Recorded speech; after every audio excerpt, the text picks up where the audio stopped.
Okay, so this would be the second lecture within this group of lectures that we have. We will have 5 of them in the first 4 months. And taking into account the exercise that you will have to carry out, I think that this class will be very useful. Again, with the issue of the Catalan language, if there are problems, even if there are just a few, I don't have any problem with that.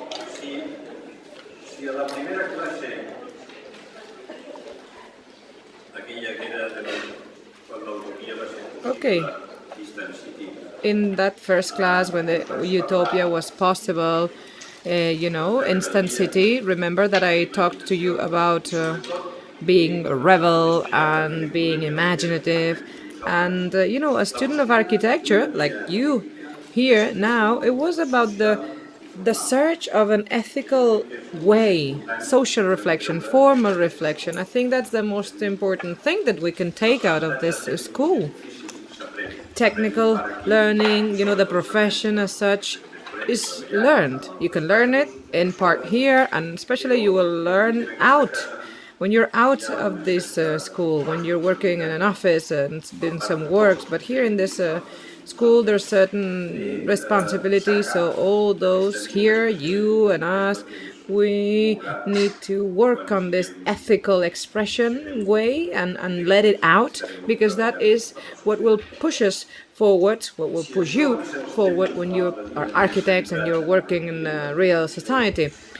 This is in a certain way, maybe the other day you were more focused on being rebel and fighting for imagination. I would like to focus on the exercise that you are working on right now, an exercise that takes you to working on an urban theme. It's about building, it's about construction in a city that you don't know of yet. And in a few weeks' time, that secret will be unveiled and the city will take shape, so you will be able to see it. But what I wanted to do now to start is to discuss the issues that are most important for me. I mean the city as a background and as an argument behind the architectonic project.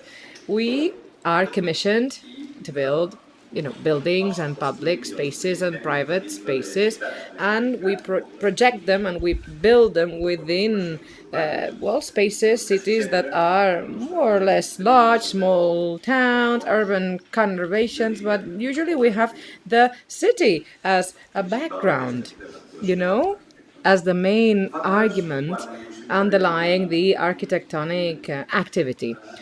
When you are commissioned a work, you will have to do that in order to prepare a project for a building, or in order to build separate pieces, which in the end will become a chain of urban systems. So I would like to talk to you about the small thesis of this smaller scale, if you wish. I think that the capacity that those public or private buildings or spaces to build a city, to become a city, that is their true value.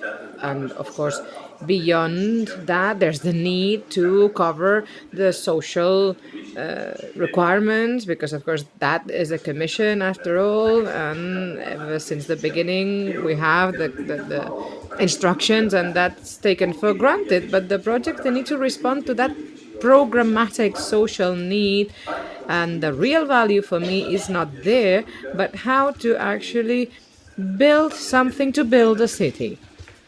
That is what we want you to do in this exercise. In this exercise that you're faced with, the first part of it doesn't have a background. There's a plot of land or some geometry, and you will work with typologies, issues that have to do with housing, and that's 90% of our cities. And at some point in time, you will find out where this piece will be placed.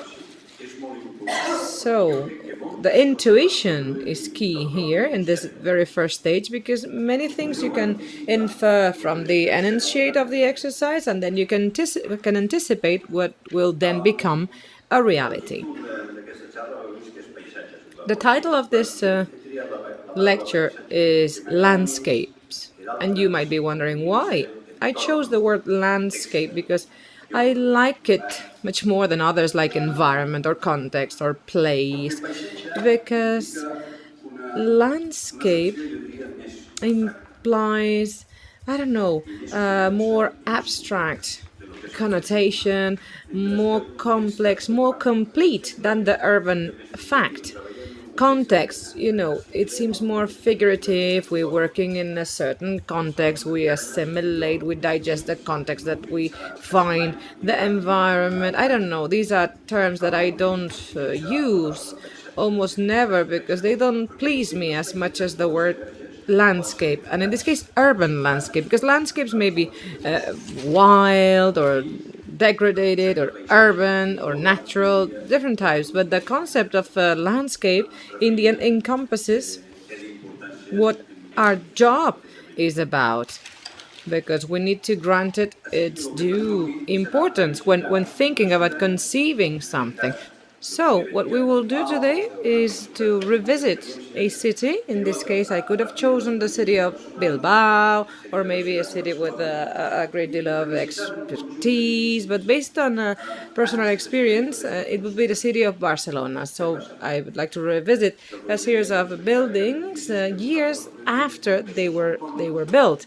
What happened to those buildings? There's buildings that we think of as autonomous, independent pieces in a district on the street, large architectonic interventions, infiltration works, as Joan Busquets says, infiltrating them in certain tissues of the city, like the urban developments, the periphery, etc. Or it could be things more representative, symbolic, but it is always important that the building that you present it as a single piece or as a single object, And then again, the magazines and the advertising of the buildings, they always present them as autonomous objects.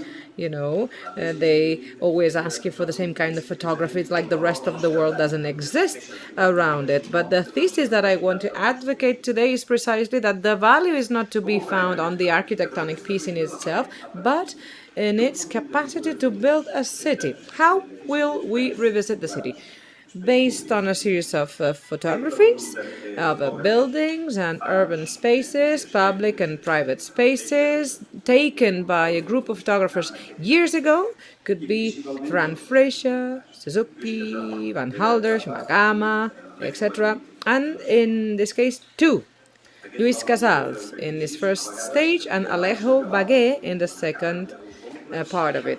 They could take pictures of the buildings sometimes the day before they were finished, so you sometimes cannot even take the picture when it's done because they need to post a sign there. So it's very important to take that very first initial picture, like the building with its new suit on, and with this characteristic of autonomy and brand new object. Based on these photographies, we will analyze what happened to those buildings years later, re-photograph it, so the pictures being retaken by another photographer, Joan Guillamat, in this case, to try to establish the importance of these buildings in the way in which they integrate into the urban landscape, how the city has been built a posteriori, how it all developed around it. And that's the first question that comes to mind, because in this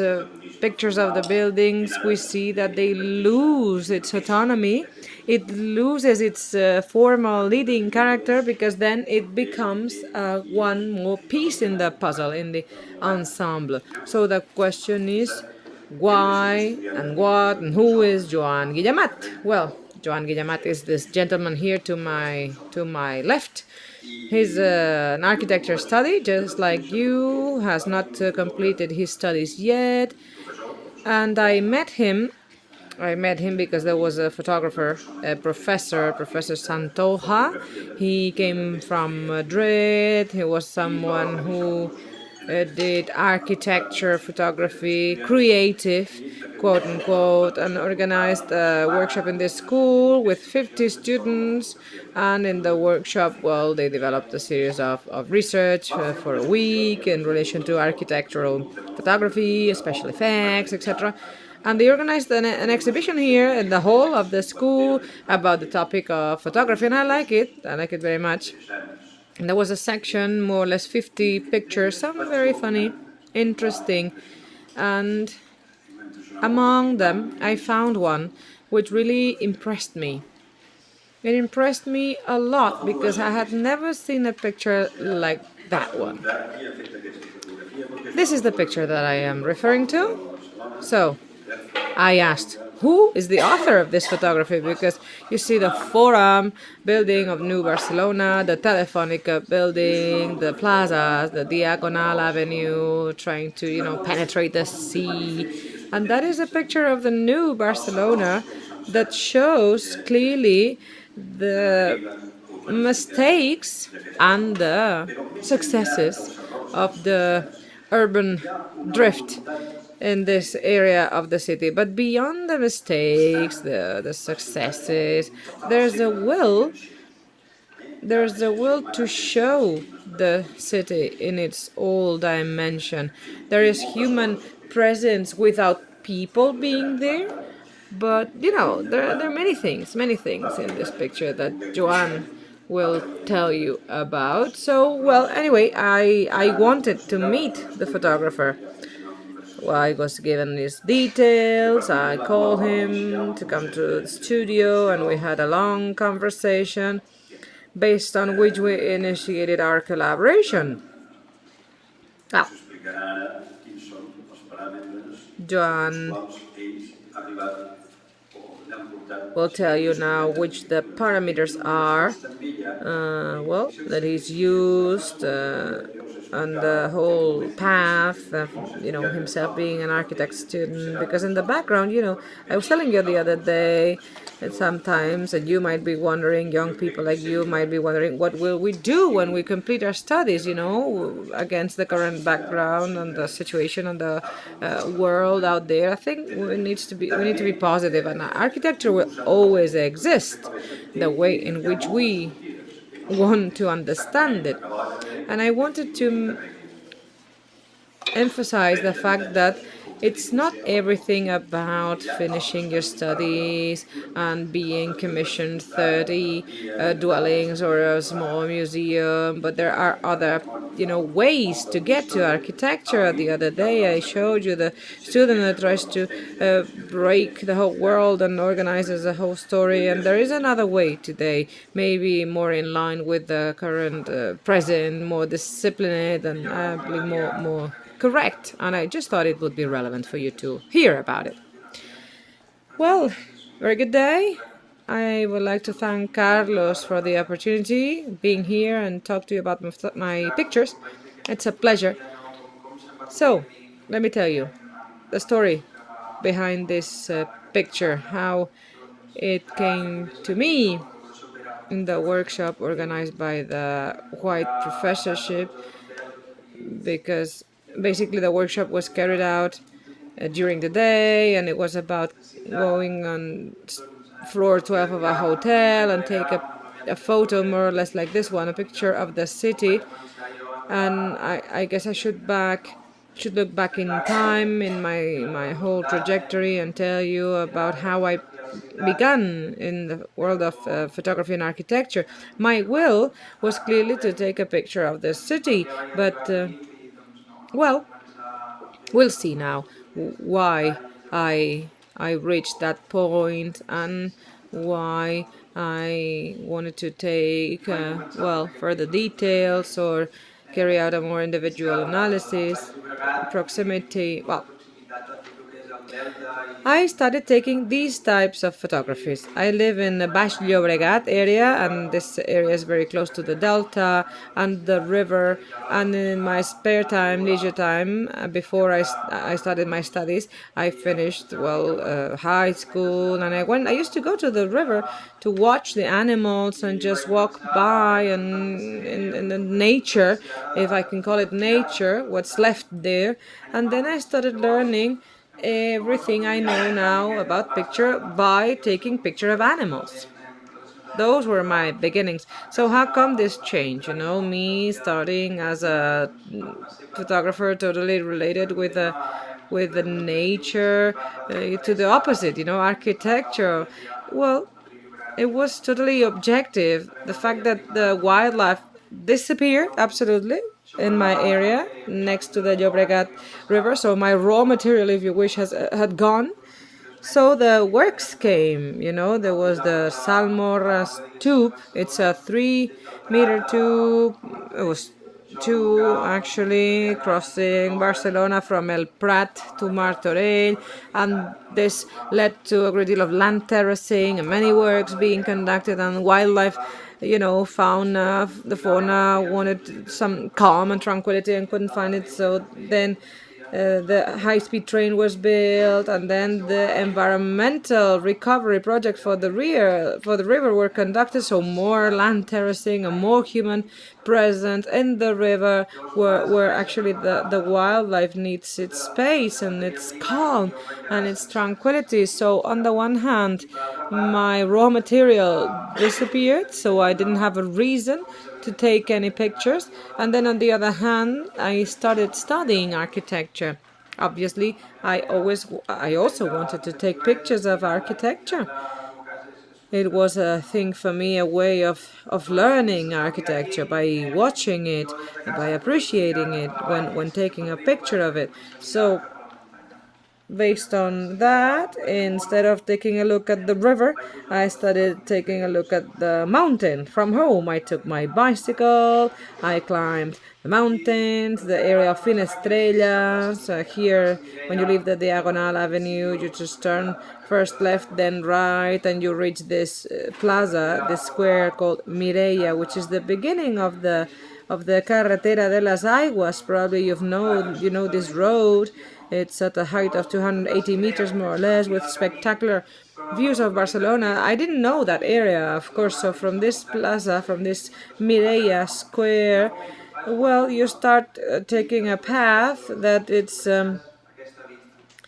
you have the mountain and the city, and you take a curve and you just bump into Barcelona, with this view. It's magnificent because, riding on a bike in the mountain, it's like it disappears and then suddenly the city appears again. So I was there looking for birds and butterflies, but I found this, and it was like a new way for me to, well, make photography, to do what I wanted to do. So I started wanting to do it more and more.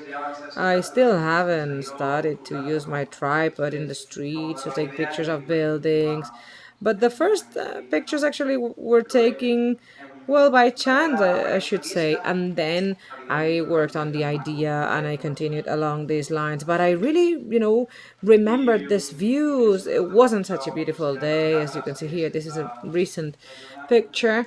And then, as Carlos was saying, that's the area here. This area here. Exactly.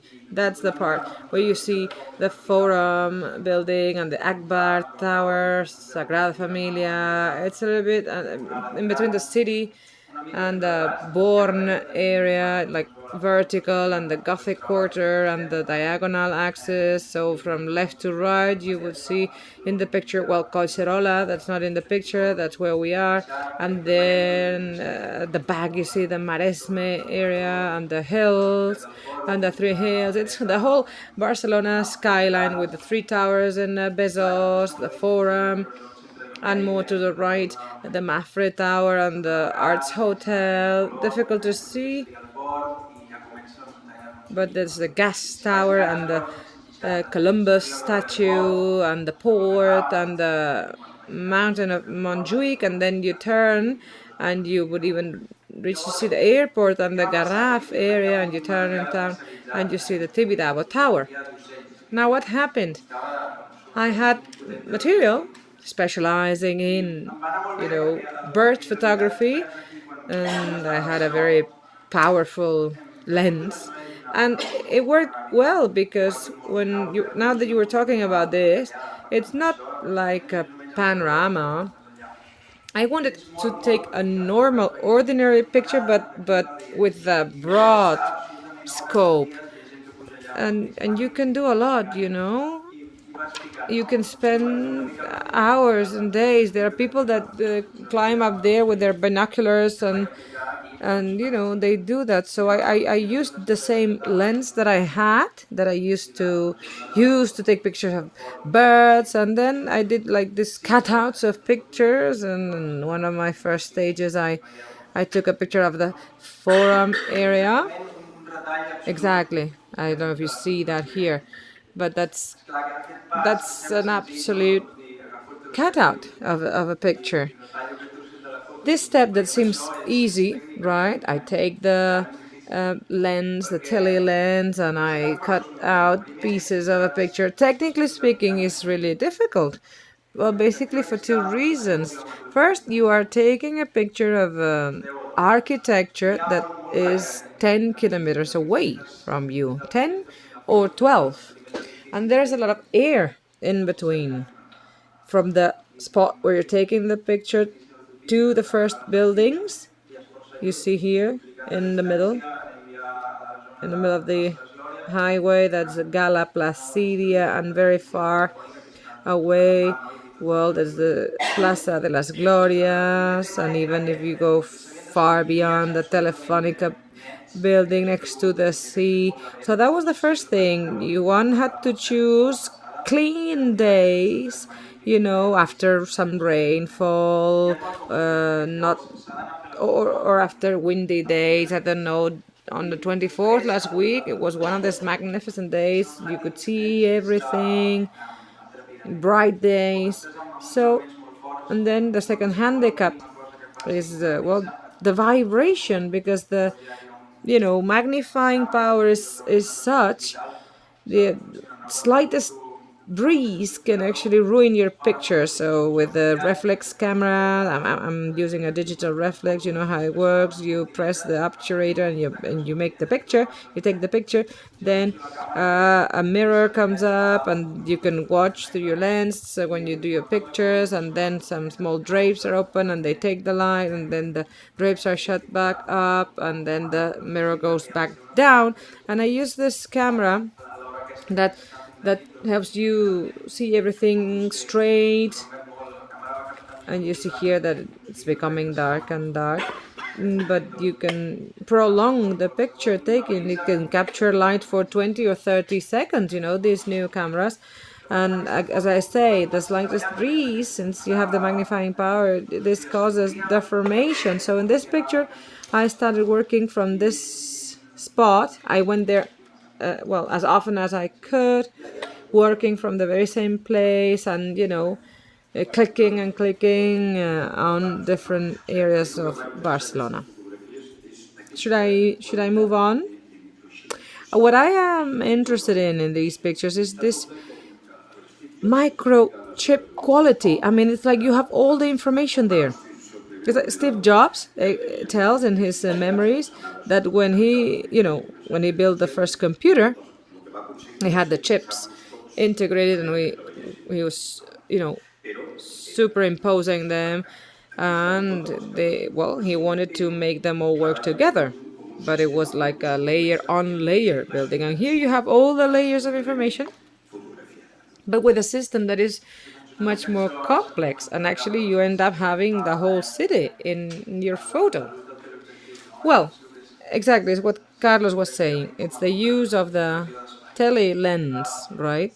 Technically speaking, this is space compression. And then there's this on the one hand, and then it's a lens, and as I was saying, the viewpoint with all the visual obstructions. And here the Sagrada Familia is in front of the Telefonica buildings. You can see it, and that's great because if you have, I don't know, endless pictures of Barcelona that you can take from here, from any other place, from any other angle, the situation of the buildings changes, and you can see here the Akbar Tower to the right, Sagrada Familia to the left. So it's like three spots. Here it's me and the second building and the third, and it's about creating a straight line. And it's easy, it's like with Google Earth, it's easy to find a spot if you want to make a picture like this one. You draw a line in between the buildings and you prolong it, and you know where to place yourself. So it's a resource that you can use when taking other pictures, like here, for instance, Paseo de Gracia, number 99. I decided to give the essence, to convey the essence of that avenue with the lampposts, and there's no, of course, there's no need to tell anyone what a building in the Paseo de Gracia is. You can see the light and play with the composition.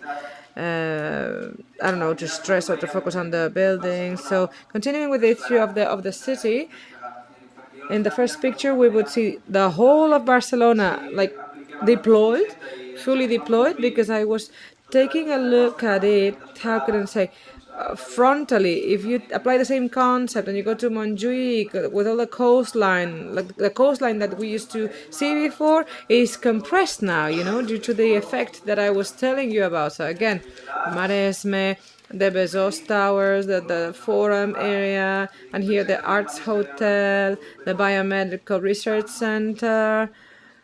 So it's exactly the same that we saw in the first picture, but with this style, right? So with this picture is very beautiful because you see here that I'm basically working on a clay out, as the Americans say. I mean, you don't know if it's daylight or nightlight. What Carlos was saying, I mean, during the night you can see the life in the city and the lights are on, and you know that something is going on. And if you take the pictures in daylight, it's like they're dead because everything seems abandoned, gray. And you take a picture here of the city and you give it this dynamism, this life spark that I think is necessary for pictures. So let me show you this picture here, which is the same exactly as before, but it's completely the opposite sense. I was in Montjuic before. It's the hill up there and the castle. So I was taking the picture from there, and now I'm in the Maresme, like in the opposite way, at the height of Montgat, looking to Barcelona, and you will see again the issue of the light. It's like a machine uh, running, a machine working all the time. That's the importance. And then comes these general pictures. It's like they're monochrome with this tone that is warm and cold and cold and warm. But if we go down in the city, suddenly colors appear, and then we started working in black and white because so much color was kind of a drift. Then I went down the mountain and I started working from the city, but rather than on the ground. I was very scared, and I had never done anything like that in the city. I started from the roofs of the buildings. I had, my way of prefixed way of taking my pictures, and that's the way I started. And then Carlos came and we met and we talked and we discussed and we started doing the things that we're doing together. Okay, it's been great. Huh? Fantastic. Excellent summary of which would be the 8 points, behind this style of making pictures. He's mentioned distance, being far away from your objective, detail, microchips, layers, the different scales. All the scales are there, depicted in the same photography. It's the urban scale, the small scale, the detail. And there's the second aspect, second group of concepts, which is light, dawn, dusk, and just before night rise, because night pictures have like the value of an X-ray. You probably remember pictures by Catala Roca. I met him and I traveled with him, and he talked me he talked to me about the way in which he would take his pictures. The Koderk work with those pictures of the Catasus with night lighting, external vision. It's the concrete, Portland, and all the essence of the Coderc architecture as captured by Catala Roca through these night pictures. That's the capacity they have, like an X-ray. The third would be what we call the human presence. Okay, there's life in the pictures, but without the need of placing people on them. It could be even dangerous because of data protection. So people with this tele lens, you could amplify them, and maybe that people would be in that place, but not in this way, because human presence is done with furniture, with the lights, headlights of the car, with the movement of the traffic, the buses, the vegetation, and so on and so forth. And this provides presence without people having to be there, actually. We always complain about architecture photos being dead, without people, without life, or libraries without books, or hospitals without patients, universities without students. Well, it always happens, but it doesn't happen in those pictures. It doesn't. The fourth would be the point of view. He has discovered that elevating the plane from the ground, it becomes very important whether you are at the level of the things that happen, because they then cover you and they distort you. If you place yourself at 12, 15, 20 meters of height on a fourth, on a fifth store, then the ground acquires life, because the purpose is the ground level. It's what we live. It's where we live, where we move. And this is very clear in a city like New York, for example. You have these first floors are very high in New York or Chicago, and then but you have those that with something appears that is taking a picture from a ground that does not exist, where the horizon line appears. That is, the horizontal line from the architectural point of view is indispensable for a picture, because it details and it frames the architectural image. Fifth, color. We have talked about color. You have seen that through temperature of color, you can see from orange to dark blue in the whole chromatic range, and that's very important. Then you have black and white photos, because color sometimes distorts in part. Sometimes it doesn't, as Catalorca said. He said that, well, you are a photographer of black and white. I said, no, I used to be one, but now I'm a color photographer. And it told me something very smart, very fun. Do you know why grooms are in black and brides are in white? No, because of the picture, he said. Because pictures used to be in black and white, and this is the best way to portray them. The groom in black and the bride in white. And now there's color. The bride and the groom can marry in orange, in green, or however they want. And I think this is splendid. And then we have urban scenography, the urban staging, this ability, the application of Photoshop, a series of routines that are almost logical in the way we take pictures. The seventh would be time, these pictures that gather the passage of time, because you have all the layers. In this picture, you have modern buildings and old buildings, and they're all present with the same intensity, because each one is a differential piece in this urban system. They all have their own attributes of year something, or master something, of the great architect, whatever, or whatever else it might be. And finally, the 8 point would be the instruments that are used, that can be, for example, telelenses. Then you can also talk about little helicopters that fly up, or globuses at a certain height to take pictures.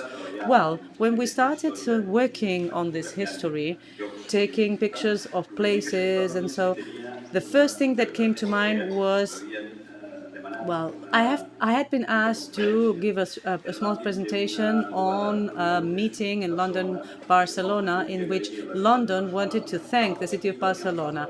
The mayor was going to be there, the mayor of London, the ambassador, and it was done in Barcelona Activa, in that palace down there where all the events of the city council are held.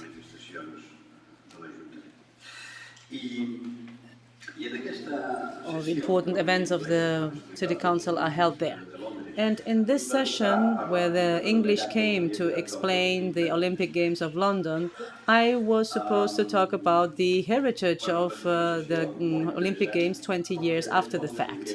It was a very interesting session because, on top of it, London wanted to thank Barcelona because they had tried to copy, in quotation marks, the Barcelona model for the Olympic Games, that is, making the most of the events in order to recover part of the city. In our case, it was the whole city of Barcelona, right? And in their case, it was a substantial, very marginal part, and they have taken advantage of the games to refurbish it. And well, why did they come to me and not to other people who were more important politically? I think that it was a coincidence because I was fortunate to work in the 4 Olympic areas in 4 projects, all of them aside from one in the private sphere. And well, this is what really made them take the decision. First of all, we can talk about the district of Poblenou. Look what happened in 1990. Well, this was 1990, 1991. They started from scratch almost. Almost all buildings disappeared. All buildings, factories, also industrial, interesting buildings. There are people that have protested a great deal because they had lost very interesting pieces that were not respected when building the new city. Well, but look at this. There is something that, in spite of desolation, in spite of disaster, which is still present, look at this Cerdà grid. You know, the streets, the blocks, life, dimension, and so on.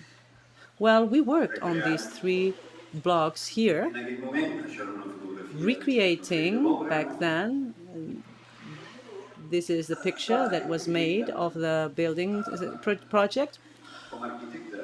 Of course, this project as an architect was very interesting to me back then. I got help from Domenico Montaner also, or from other people, other architects. With some of them, I work now, students and so on. But the important thing about this project was the ideological definition of what it had to become. The architect is a medium that was possible, that made possible for the city to become something different and necessary, inevitable, preserving the square Cerdà block, making the ground floors or the pied-à-terre more permeable, because after Cerdà, obviously, there were no blocks left in Barcelona. Everything had been changed. All the inner courtyards that he had projected now are full, and this is what they were trying to recover. For the first time, we could project ex novo 3 blocks or 2.5 with the characteristics of a semi-open block, crowns of 13 and some meters that can be passages permeating the ground floors, because after Cerdà you had the Pla Macià, then Le Corbusier to Barcelona. Well, all those different, very qualified voices that came to Barcelona, and they had been the voices of Barcelona, and they enabled this project to flourish.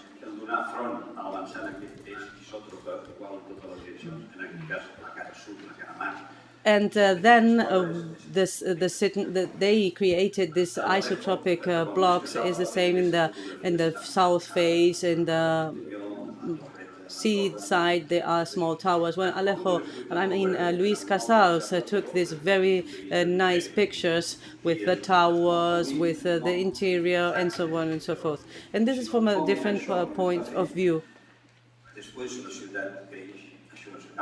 How how was it?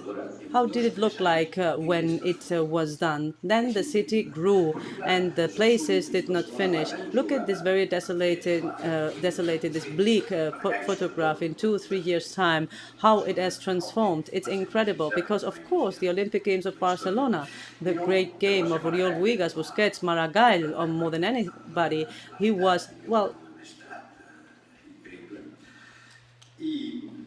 And of course, Narcís Serra initiated everything, but it was Maragall who executed it with incredible quality and honesty. And this, why was it so wonderful? Because it was a case of distributive justice through town planning and through architecture, which was unprecedented. Because the city, which was not non-connected a set of districts with a small center, with an ensanche, bourgeois, and so on and so forth, all of a sudden it becomes a ring.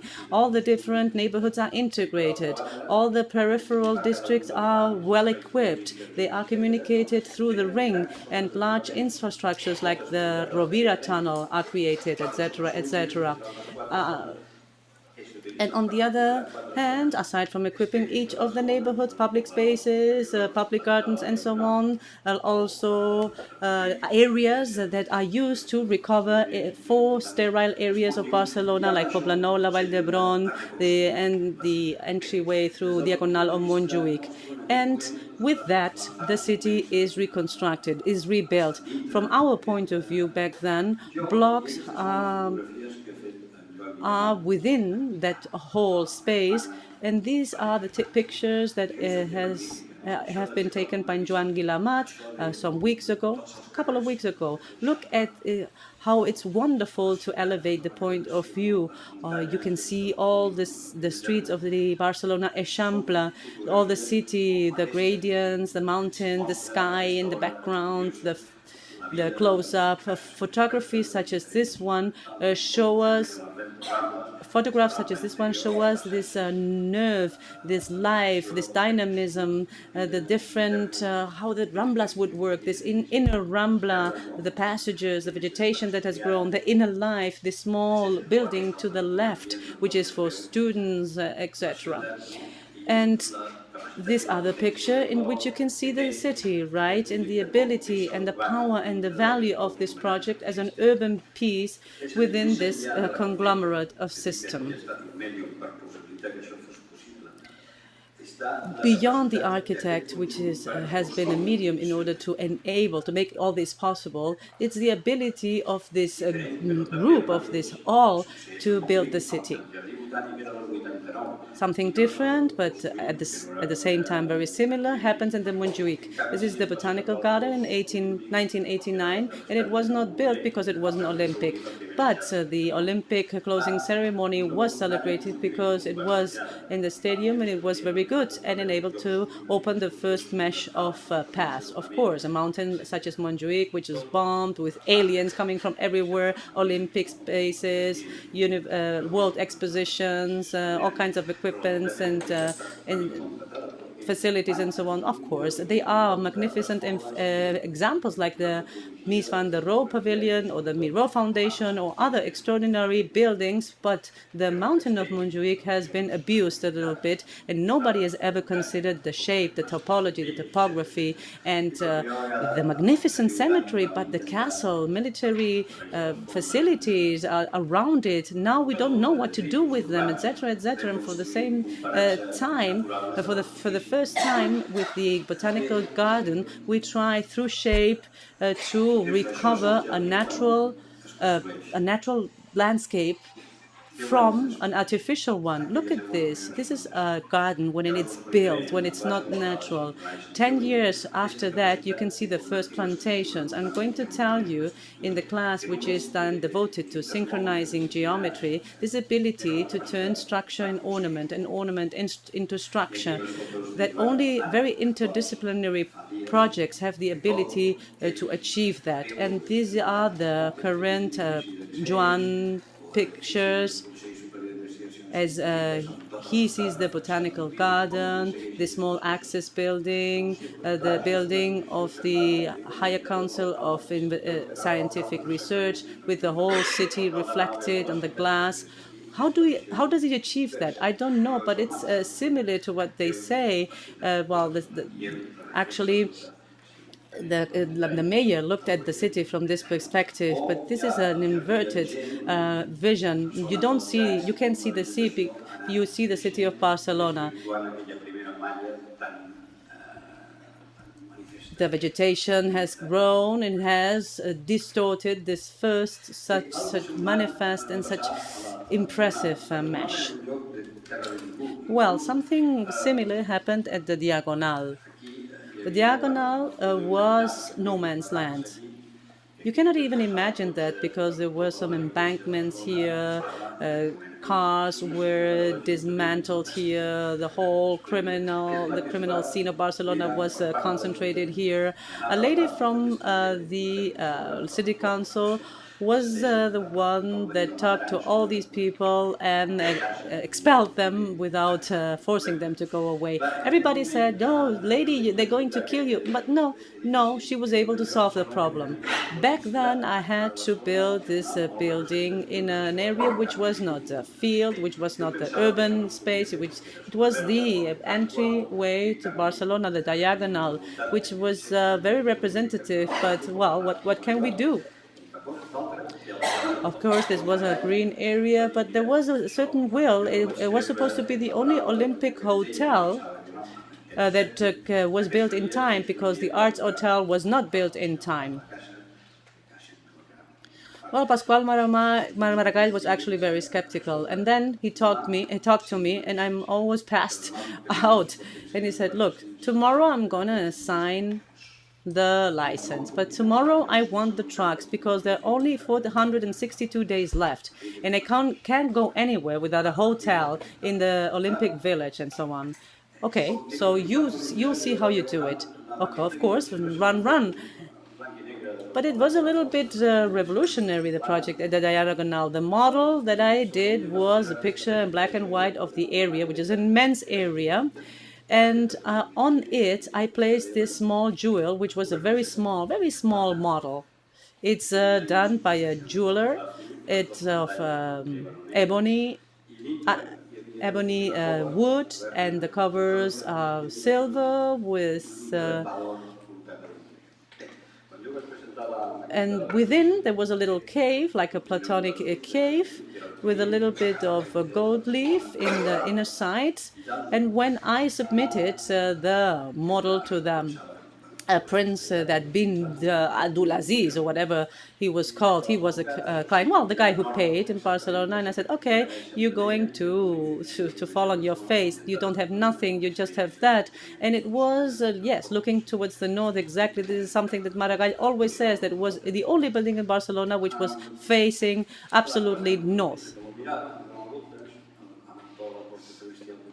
Of course, when the prince looked at it, he turned it around with his whole court that accompanied him, and people of the city council, and people don't understand anything. And I had a little button, and when I pushed it, a small bulb lighted the cave, and the gold shone. And the prince said, "Oh, okay," and that was it. Go ahead. And why was that? Why did I allow you to build a building with two? Because behind that there's a luxury hotel that for me is fairly irrelevant. It doesn't matter. But the important was the idea of nailing two walls of concrete together, 12 nights and 12 days, just pouring a concrete with hydraulic jacks up and down. It was an operation that even Mr. Ketglass followed closely, and it was absolutely marveled. And why did the client accept? Because people said, "Well, what about marble?" And he said, "No marble. I like it.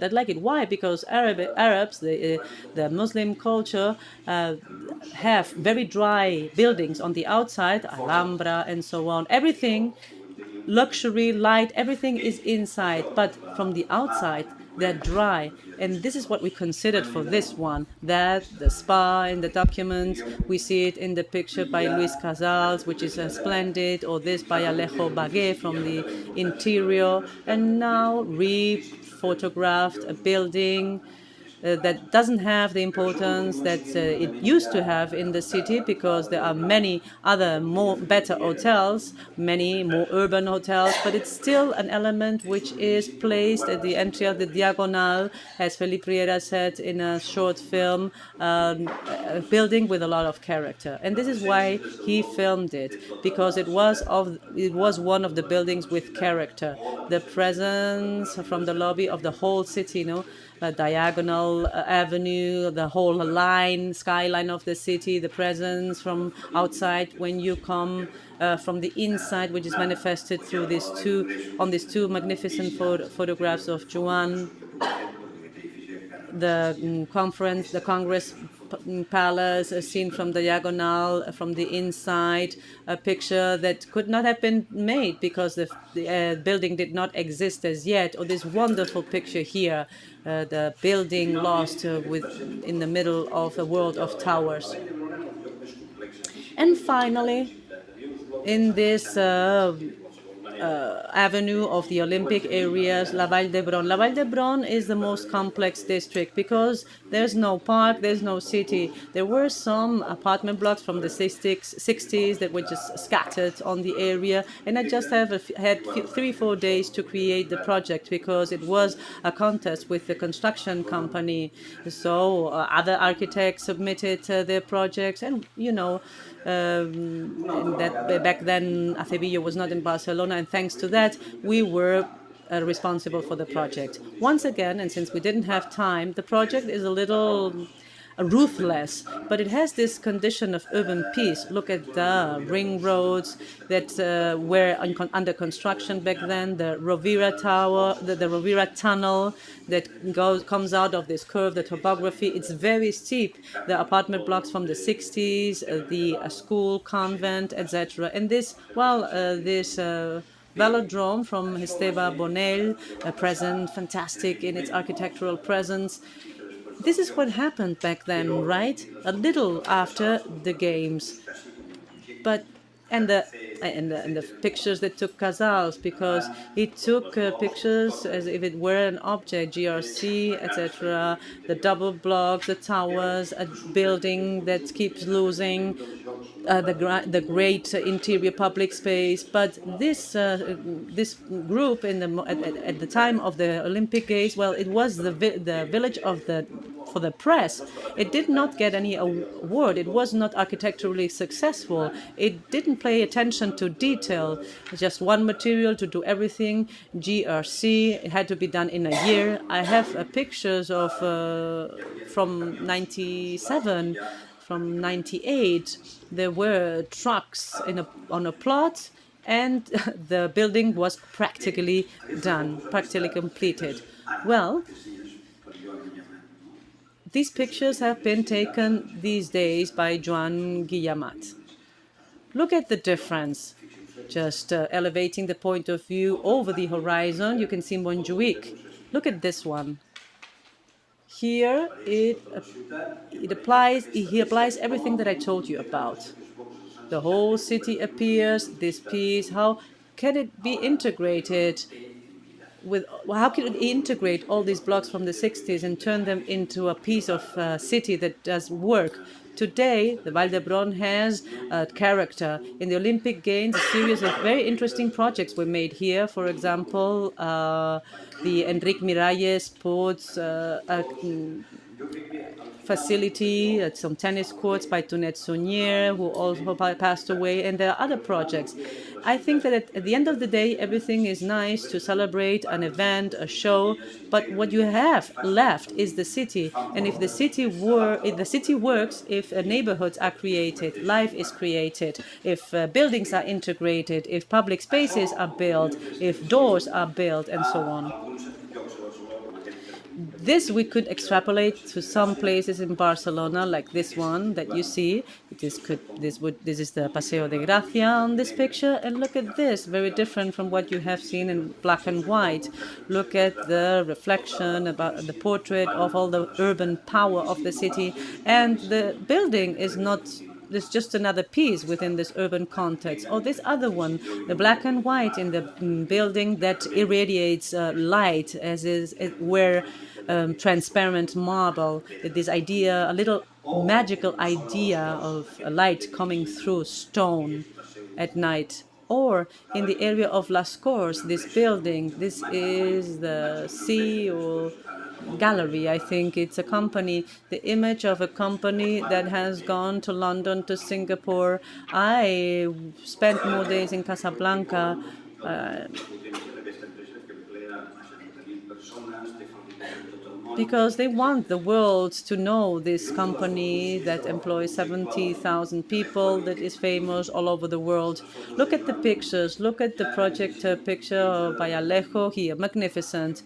Joan's pictures, the building within the urban content. Look at how beautiful this picture is. You know, the Mateo's building aside, Corte Inglés department store. It's just in front of the department store, the diagonal.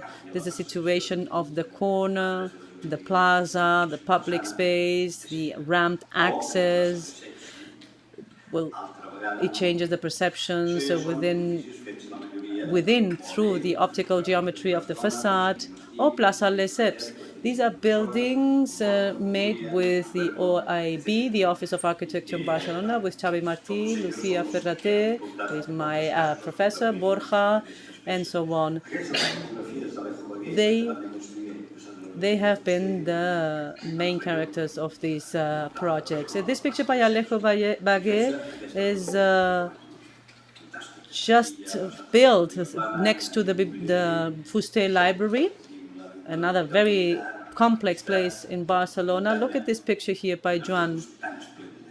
This is Albert Vilaplana's picture, furniture, the military hospital, the mountain. Well, these photos are splendid. The building is full of life. It's no longer a dead building. The cover, the roof has the value that it deserves. Or this small building projected by Lucia Ferrater. These are fantastic pictures by Alejo. And today it is within the recovery of the Fort Pienque block with small interventions in the apartment blocks, etc. This has become also a step of the Horta Road, which crosses the diagonal with, on the new diagonal with that building photographed by Alejo and afterwards by Joan Guillamet. And look at this fantastic photograph that was published in all magazines by Alejo that talks about the facade as an intermediate space influenced by the Codex Barceloneta, which folds and this picture, this absolutely radiographical picture of this other facade, this intermediate space that becomes absolutely powerful. Or the Balmes Street in these other pictures, not as an object coming out of the facade, but the inserted building, the urban mesh. And look at this very interesting picture, which is the one that carries the project. The houses next to it are houses that have many years, the typical houses of the Barcelona Eixample, with four materials, with stone, with iron, with glass, and wood. The four materials blended in a more or less random fashion, which is not that random, but it composes my facade. It is made with the four materials, with stone, with wood, with glass, and with iron. The railings are continuous. The stone is discontinuous. 50% of stone, another 50% is void. The hollow is vertical, like in the ensanche. And a small strip from end to end Barcelona, from one end of the diagonal with these magnificent pictures by Alejo Vague, but a building that was not sufficient because we couldn't go up more than 9 meters. Well, the diagonal coming down, it was very complicated. And these are the photos taken by Joan from behind. And you can see the topography of the building with the gardens, the presence of the Fonseré gardens, which makes it into a place of full of life. And another place of the Diagonal, which is the same example, the Media Pro building as an object, once again photographed by Alejo. There are advertising photos, and another picture in Poble Sec, I think so, and the building has been built inserted into the Bolivia Street. It has to finish with a party on the terrace, the building in the last pillar, this facade. Well, I already counted for it to face west, but it's different. Look at Joan's picture. It's full of life. The city is full of life. 22 Arroba district has found its own sense and significance. The university, Pompeu Fabra University, the MBM building, the Chipperfeld building, the Julie Capella building, the Akbar Tower, all of them are part of the city, which seemed very difficult.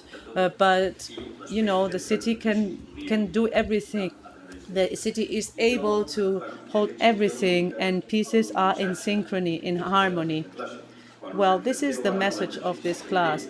When you face an exercise blindly because you don't know exactly where you are, well, in some weeks' time, you will know where you are.